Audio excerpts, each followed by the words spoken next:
1990s ಅಲ್ಲಿ ಇಡೀ ಜಿಲ್ಲೆಗೆ ಮೊದಲನೇ ಬಾರಿಗೆ ಬಸಣ್ಣ ಅವರು ಎಗ್ ರೈಸ್ ಮಾಡಕ್ಕೆ ಶುರು ಮಾಡಿದ್ರಂತೆ. ನಮಸ್ಕಾರ ಎಲ್ರಿಗೂ.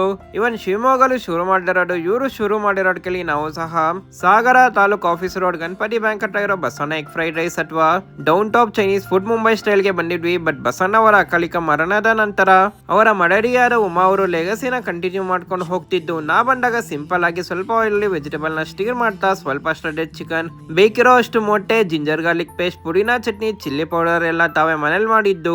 ಇನ್ನ ವೈಟ್ ರೈಸ್ ಹಾಕಿ ಚೆನ್ನಾಗಿ ಸ್ಟೀರ್ ಮಾಡಿ ಕೊಟ್ಟು ಜೊತೆಗೆ ಫ್ರೈಡ್ ಕಬಾಬ್ ನ ಒಗ್ಗರಣೆಗೆ ಹಾಕಿ ಅದಕ್ಕೆ ಸೋಯಾ ಸಾಸ್, ಚಿಲ್ಲಿ ಪೌಡರ್ ಎಲ್ಲ ಹಾಕಿ ಎಗ್ ರೈಸ್ ಜೊತೆಗೆ ಕೊಟ್ಟು ಬಿಸಿ ಬಿಸಿ ಚಿಲ್ಲಿ ಚಿಕನ್ ಎಗ್ ರೈಸ್ ಜೊತೆಗೆ ತಿಂತಾರೆ. ಉಪ್ಪು ಖಾರ ಹುಳಿ ಎಲ್ಲ ಸಗದಾಗಿತ್ತು. ಈ ಸಾಗರದ ಚಳಿಗೆ ಒಳ್ಳೆ ಕಾಂಬಿನೇಷನ್ ಆಗಿತ್ತು. ಇನ್ನ ನಾನು ರೆಗ್ಯುಲರ್ ಎಗ್ ರೈಸ್ ತಗೊಂಡಿದ್ದು ಹಸಿ ಈರುಳ್ಳಿ ಜೊತೆಗೆ ಅಂತೂ ಸ್ವರ್ಗ, ಸೂಪರ್ ಆಗಿತ್ತು. ನೀವು ಕೂಡ ಸಾಗರಕ್ಕೆ ಹೋದಾಗ ಇಲ್ಲಿ ವಿಸಿಟ್ ಮಾಡ್ತಾ ಉಮಾ ಅವರು ಮಾಡೋ ಎಗ್ ರೈಸ್ ನ ಮಿಸ್ ಮಾಡ್ದಿರ ತಿನ್ನಿ. ನಿಮ್ ಎಕ್ಸ್ಪೀರಿಯನ್ಸ್ ನ ಕಮೆಂಟ್ ಮಾಡಿ, ನಮ್ಮನ್ನ ಫಾಲೋ ಮತ್ತೆ ಸಪೋರ್ಟ್ ಮಾಡಿ.